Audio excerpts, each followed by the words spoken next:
देखिए हमारा second semester का एग्ज़ाम हुआ है, उसके आधार पे हमारा प्रथम सेमेस्टर प्रमोट है। प्रमोट है, प्रमोट में जिसका बैक लग गया है हमारा सेकेंड सेमेस्टर में, उसका प्रमोट संभवतः कैंसिल हो जाएगा पूरी तरह से। उसको सारे एग्ज़ाम देने पड़ेंगे। ऐसे प्रशिक्षुओं की संख्या लगभग 72,000 है हमारे बैच में, जो कि हमारे बैच की आधी संख्या है। तो सबसे पहले आप लोग संख्या देख के चला करिए। तो अब मेन चीज़ है कि हम बात करते हैं, हम मांग रख रहे हैं अपने थर्ड सेमेस्टर प्रमोट की। हम मांग रखते हैं थर्ड सेमेस्टर प्रमोट की, बहुत अच्छी बात है, हम चाहते भी हैं कि हमारा थर्ड सेमेस्टर प्रमोट हो जाए। लेकिन थर्ड सेमेस्टर अगर प्रमोट होता है हमारा, तो उसका आधार क्या होगा? देखिए सेकेंड सेमेस्टर के बेस पर थर्ड तो प्रमोट नहीं होगा, क्योंकि सेकेंड सेमेस्टर के बेस पे 72,000 प्रशिक्षुओं का प्रमोट एक बार कैंसिल हो चुका है। और उन 72,000 प्रशिक्षुओं का दोबारा से थर्ड सेमेस्टर का प्रमोट कभी ज़िंदगी में कैंसिल नहीं करेगी, चाहे वो SCRT हो चाहे वो PNP हो। इतना वो लोग भी जानते हैं, इतना उनके अंदर भी चीज़ें हैं संज्ञान में। तो 72,000 लोगों का वो सेकेंड सेमेस्टर के आधार पर भविष्य नहीं खराब करेंगे। लेकिन अब अगर हम 95,000 प्रशिक्षुओं की बात करें, तो मुद्दा है कि हमारी मांग हो सकती है कि हम चौथे सेमेस्टर के आधार पर थर्ड सेमेस्टर प्रमोट करने की अपनी मांग को रखें।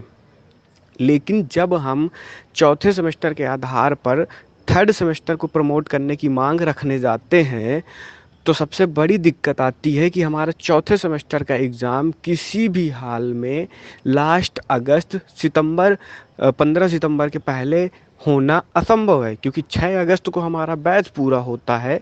और एक नॉर्मल शेड्यूल भी आप देखें, PNP के ऊपर हम बहुत दबाव बनाएंगे, तब भी वो जाके हमारे चौथे सेमेस्टर का एग्ज़ाम सितंबर में करवाएगी कंडक्ट। और अगर सितंबर में कंडक्ट कराएगी, बहुत दबाव बनाया जाएगा, तब जाके अक्टूबर प्रथम वीक में कहीं ना कहीं हम अपना रिजल्ट घोषित करवा पाएंगे। और अगर अक्टूबर में रिजल्ट घोषित हुआ, तो आप हमें ये बताइए कि प्रमोट का रिजल्ट कब आएगा थर्ड का? तब थर्ड के प्रमोट का रिजल्ट आएगा जाकर कहीं अक्टूबर में या तो नवंबर में। थर्ड के प्रमोट का रिजल्ट आता है हमारा अक्टूबर और नवंबर में। अब हम बात करते हैं वैकेंसी की।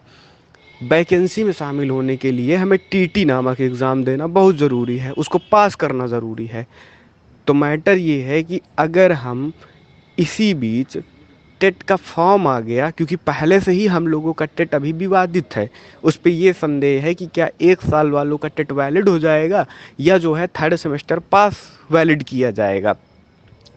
तो वैसे तो NCTE की गाइडलाइन कहती है कि 1 साल के बाद उसको पास माना जाएगा, लेकिन वो सब कुछ PNP सचिव के ऊपर डिपेंड करता है। अगर उन्होंने ये कह दिया कि थर्ड सेमेस्टर का रिजल्ट जब जारी होगा उसके बाद आपका टेट मान्य होगा, तो पूरा बैच समस्या में फंस जाएगा, क्योंकि प्रमोट का रिजल्ट कब आएगा?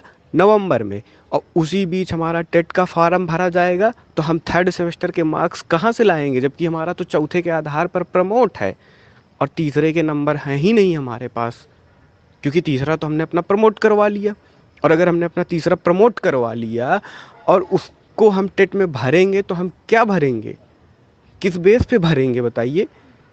इस हिसाब से अगर हमारा TT का पेपर नवंबर के बाद होता है, तो हमारा बैच प्रमोट को लेकर सुरक्षित है। लेकिन अगर बाय द वे नवंबर के पहले हो गया, तो हमारे बैच के लिए बहुत बड़ा खतरा साबित हो सकता है। प्रमोट पास प्रशिक्षुओं के लिए भी एक खतरा बन जाएगा। और फिलहाल हमारा उद्देश्य यही है कि भर्ती में शामिल हो। और अगर हम भर्ती से ही बाहर हो गए प्रमोट होने की वजह से, तो ऐसे प्रमोट का क्या मतलब? क्योंकि मैं जहाँ तक सोच पा रहा हूँ, ये बात एकदम सही बैठ रही है। देखिए, बाद में हम कोर्ट जाएं, कुछ भी करें, उससे अच्छा है कि हम पहले ही ऐसे चलें कि सुरक्षित रहें। इस चीज़ को थोड़ा ध्यान दीजिएगा जो हम कह रहे हैं। मेन बात ये है कि अगर थर्ड हम प्रमोट करवाते हैं, उसका रिजल्ट जारी होगा अक्टूबर नवंबर तक में। और अगर इस बीच टेट का फॉर्म आ गया, थर्ड पास वैलिड कर दिया टेट को, तो थर्ड के हम मार्क्स कहाँ से लाएंगे, जबकि हमारा तो मार्क्स आया ही नहीं। वो तो तब आएगा जब हम चौथे सेमेस्टर का एग्जाम देकर पास होंगे। उसे फंसेगा ये मैटर। इस चीज़ पे किसी का भी ध्यान नहीं जा रहा है। इस चीज़ को एकदम ध्यान दीजिए और सोचिए। अब रही बात एग्ज़ाम की, देखिए अभी एग्ज़ाम हो पाना संभव नहीं है, लेकिन अगर हम सुरक्षित तरीके से एग्ज़ाम करवा के अगस्त तक में किसी भी तरह से अगर मान लीजिए एग्ज़ाम करवा के अपने थर्ड का रिजल्ट घोषित करवा लेते हैं, तो कम से कम हम टेट में तो वैलिड हो जाएं। जब हम टेट में वैलिड हो जाएंगे सुरक्षित तरीके से, उसके बाद ही तो भर्ती में बैठेंगे। भर्ती वैसे भी दिसंबर के पहले नहीं आने वाली है, भर्ती इतना लेट होगी ही होगी।